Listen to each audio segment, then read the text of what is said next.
প্রত্যেকটি মা বাবাকে বলবো, বর্তমান জামানায় অন্তত সন্তানদেরকে মানুষ করতে হলে সাবধানতা অবলম্বন করে মানুষ করতে হবে।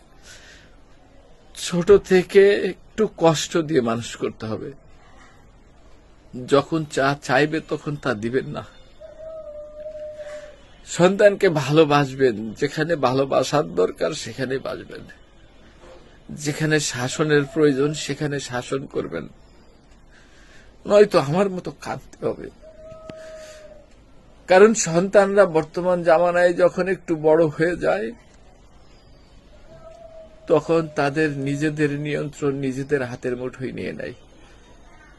মা বাবার কথা তাদের তখন মূল্যায়ন করতে ইচ্ছে করে না, মূল্যায়ন করেও না। সামান্য তুচ্ছ ব্যাপার, আমি তো বাবা, আমি তো চাইবো আমার সন্তান ভালোভাবে চলুক, সমাজে প্রতিষ্ঠিত হোক, সবাই আমার সন্তানকে ভালো বলুক, ভালোভাবে চলুক। এটা তো প্রত্যেকটি বাবা মাই চাই, আমিও চাই। সামান্য মাথার চুলগুলো লম্বা লম্বা করে বাউল বেশে চলছে, বিভিন্ন জন আমাকে বিভিন্ন ধরনের কথা বলছে।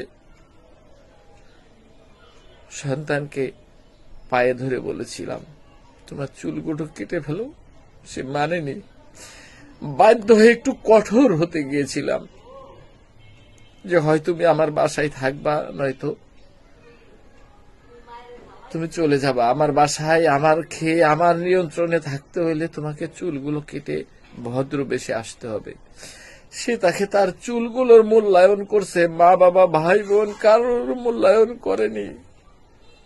আপনারাই বলুন, সেই সন্তানের কি আর আশা করা যায়? এই সন্তানকে আদৌ আমাদের দেখবে বা কখনো আমাদের মূল্যায়ন করবে? প্রত্যেকটি মা বাবার কাছে আমার এই প্রশ্ন, কেউ আমার মতো কষ্ট এভাবে নিবেন না। সন্তানকে মানুষ করার সময় অন্তত ছোট থেকেই একটু একটু কষ্ট শিখাবেন। যখন যা চাইবে তা দিবেন না, তাহলে আপনিও আমার মতো কাঁদবেন, আপনারাও আমার মতো কাঁদবেন। আমি আমার পোলারে দিনই শিক্ষা দেই নাই। আমি আমার পোলারে বড় করণের লাইগা খালি পড়ালেখাই করাইছি, দিনই শিক্ষা দেই নাই, আখলাকের শিক্ষা দেই নাই। 10-12টা কোচিং করাইছি, টিচার রেখা পড়াইছি, স্কুলে নিছি, মাদ্রাসায় নেই নাই, কোরআনের শিক্ষা তারে দেই নাই।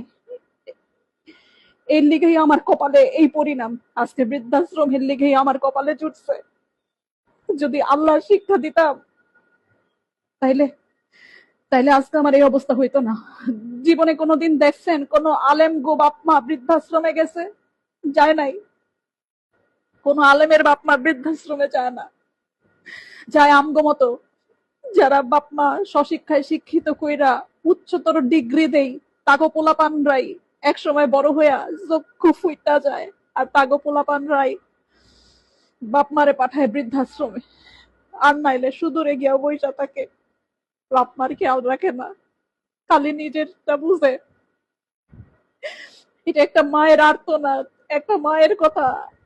আপনারা এই ভুল করেন না যে ভুল আমি করছি। পোলাপানদের দিনই শিক্ষা দিয়েন, পোলাপানদের আল্লাহর রাস্তায় পাঠায়েন, উচ্চ শিক্ষায় শিক্ষিত করেন, কিন্তু ধর্ম শিক্ষা দিয়েন। ধর্ম শিক্ষা না দিলে পোলাপান কোনোদিন বাপ মার মর্যাদা বুঝে না, কোনোদিনও বুঝে না, মনে রাখেন। বাচ্চা জন্ম দিলে মা বাবা হওয়া যায় না, কিন্তু সঠিক পথে পরিচালিত হওয়া বাচ্চাদেরকে মানুষ করাটাই হয়েছে মা বাবার ধর্ম। তাই প্রত্যেক মা চেষ্টা করবে, বাবা চেষ্টা করবেন বাচ্চাদেরকে সঠিক পথে মানুষ হওয়া এবং তাদেরকে শাসন করা এবং ধর্মীয় শিক্ষা তাদেরকে শিক্ষা দেওয়া। এটাই আমাদের একজন মুসলমান হিসাবে আমাদের কর্তব্য। তাই সন্তানের প্রতি খেয়াল রাখুন এবং সঠিক পথে তাদেরকে পরিচালিত করুন, সৎ পথে পরিচালিত করুন, তাদেরকে গার্ড দিন, তাদেরকে লক্ষ্য করুন কাদের সাথে চলা ফিরে। ভিডিওটি ভালো লাগলে অবশ্যই শেয়ার করবেন, কমেন্ট করবেন। আসসালামু আলাইকুম।